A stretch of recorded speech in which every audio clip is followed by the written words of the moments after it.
देशातल्या नवउद्योजकांना प्रोत्साहन देणाऱ्या स्टार्टअप इंडिया उपक्रमाला आज 10 वर्ष पूर्ण होत आहेत. यानिमित्त आज नवी दिल्लीत भारत मंडपम इथं एक विशेष कार्यक्रम आयोजित करण्यात आला आहे. पंतप्रधान नरेंद्र मोदी या कार्यक्रमात भारताच्या चैतन्यमय अशा स्टार्टअप परिसंस्थेच्या सदस्यांशी संवाद साधणार आहेत. स्टार्टअप इंडिया या उपक्रमाचा प्रारंभ 16 जानेवारी 2016ला पंतप्रधानांनी केला होता.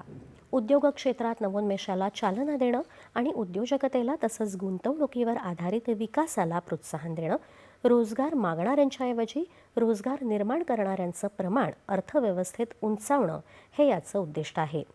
गेल्या दशकभरात भारताचा आर्थिक आणि नवोन्मेष विषयक प्रवासात स्टार्टअप हा मैलाचा दगड ठरला आहे. या उपक्रमानं संस्थात्मक यंत्रणा बळकट करण्याबरोबरच नवउद्योजकांना भांडवलापर्यंत पोहोचवण्याची संधी दिली आहे.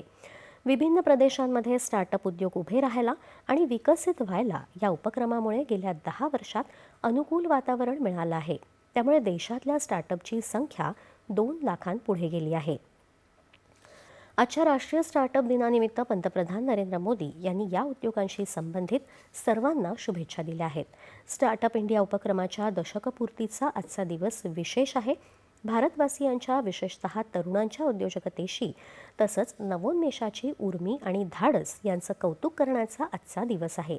जागतिक पातळीवर स्टार्टअप परिसंस्थेत भारताचं नाव उंचावायला याच तरुणाईनं मोठं योगदान दिलं आहे, असं पंतप्रधानांनी आपल्या संदेशात म्हटलं आहे. स्टार्टअप इंडियाच्या दशकपूर्ती कार्यक्रमाच्या